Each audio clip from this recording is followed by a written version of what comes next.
الحمد لله نحمده ونستعينه ونستغفره ونؤمن به ونتوكل عليه ونعوذ بالله من شرور أنفسنا ومن سيئات أعمالنا من يهده الله فلا مضل له ومن يضلله فلا هادي له ونشهد أن لا إله إلا الله ونشهد أن سيدنا ومولانا محمدا عبده ورسوله صلى الله عليه وسلم وعلى آله وأصحابه أجمعين أما بعد اڑائے کچھ ورق لالا نے کچھ بلبل نے کچھ گلے اڑائے کچھ ورق لالا نے کچھ بلبل نے کچھ گلے چمن میں ہر طرف بکھری ہوئی ہے داستاں میری قائدین ملت اور نوجوان جیوالو آج کے اس قومی یادگار دن میں جبکہ ہندوستان کے گوشے گوشے میں مختلف تنظیموں اداروں اسکولوں اور کالجوں میں غیر معمولی دھوم دھام سے آزادی کا جشن منایا جا رہا ہے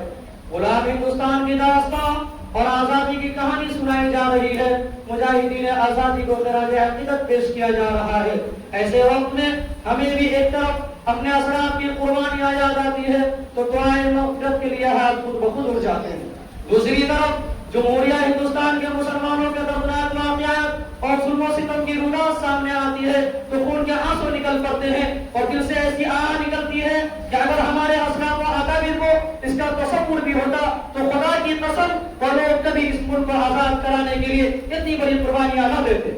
اور انہیں یہ معلوم ہوتا کہ اس ہندوستان میں مسلمانوں پر ایسا دن بھی آئے گا جب مسلمان آزادی کی جگہ انگریزوں کی غلامی ہی کو پسند کریں گے تو وہ کبھی شمشیر برہنہ لے کر میدان جہاد میں نہ نکلتے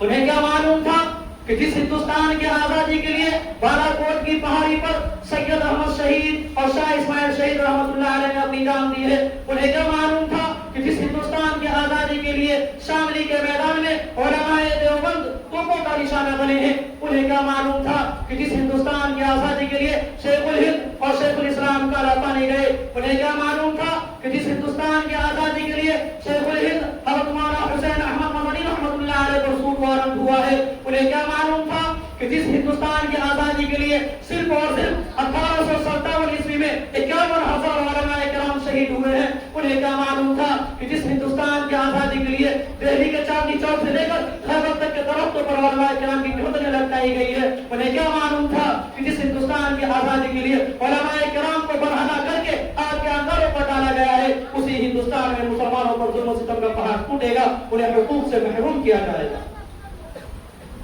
ملت اسلامیہ کے غیور فرزندوں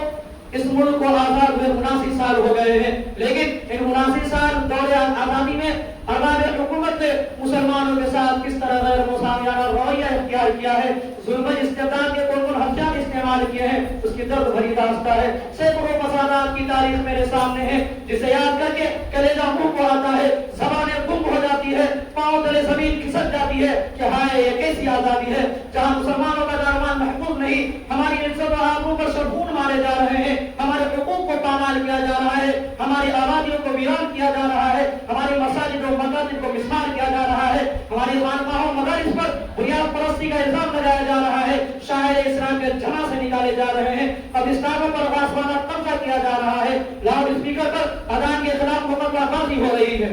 خدائے قانون اور قرآنی دستور مسلم پر صلی اللہ علیہ ترمیم کی کوشش کی جا رہی ہے یہ کیسی آزادی ہے یہ کیسی جمہوریت ہے نوجوان دوستوں کیا یہ جمہوریت کیا یہ دستور آزادی کے خلاف ورزی نہیں ہے کیا یہ سیکولرزم کے خلاف نہیں ہے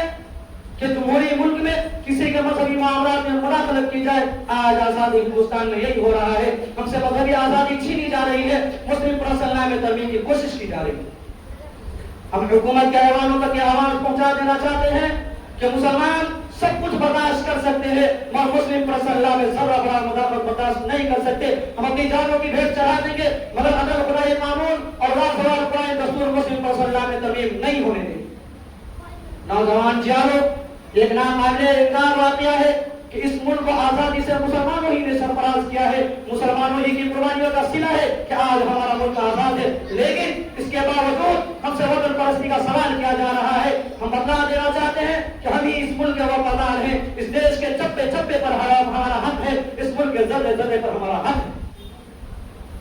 ہے غدار تو اہل وفا تم بھی نہیں، ہم ہیں غدار تو اہل وفا تم بھی نہیں، بے وفا کون ہے اجداد سے پوچھا ہوتا، اور کتنے جانباز سپوتوں نے دیا اپنا لہو، کتنے جانباز سپوتوں نے دیا اپنا لہو، وہ اپنے پاک کی بنیاد سے پوچھا ہوتا۔ ہم نے اس دھرتی کی آزادی کے لیے لڑا ہے اور ہم ہی نے آزاد کیا ہے۔ جب گلستہ کو خون کی ضرورت پڑی، جب گلستہ کو خون کی ضرورت پڑی، سب سے پہلے ہماری ہی گردن کٹی، پھر بھی کہتے ہیں ہم سے اب اہل چمن، یہ چمن ہمارا ہے تمہارا نہیں۔ دوستو، آج ہماری تاریخ کو مٹانے کی کوشش کی جا رہی ہے، جنگ آزادی کی تاریخ سے مسلمانوں کے ناموں کو نکالا جا رہا ہے، ہماری قربانیوں کو بھلایا جا رہا ہے، اور ستم بالائے ستم یہ ہے کہ ہم سے یہ سوال کیا جاتا ہے کہ تم نے ہندوستان کو کیا دیا؟ اے محبان وطن، جاؤ ہمالیہ کی بلندی سے پوچھو، سرزمین ہند کی شادابی سے پوچھو، گنگا کی گہرائی سے پوچھو، آسمانوں کے تاروں سے پوچھو، یہ سب کے سب تمہیں بتلائیں گے کہ ہم نے ہندوستان کو کیا کیا دیا۔ یہ سب کے سب ہمارے عظمت کے گواہ ہے، ہندوستان کا چپا چپا اس پر شہید۔ بتاؤ ہندوستان کو لال قلعہ کی عظمت کس نے دی؟ قطب مینار کی بلندی کس نے دی؟ جامع مسجد کی پرشکوہ عمارت کس نے دی؟ تاج محل کی رہنائی کس نے دی؟ سوار سوارا ہے ہم نے اس ملک کے گیس پہ بڑھ ہم کو، سوار سوارا ہے ہم نے اس ملک کے گیس پہ بڑھ ہم کو، یہ اہل جنوب بتلائیں گے کیا ہم نے دیا ہے عالم کو۔ وما توفیقی الا باللہ علیہ توکلت و الیہ انیب۔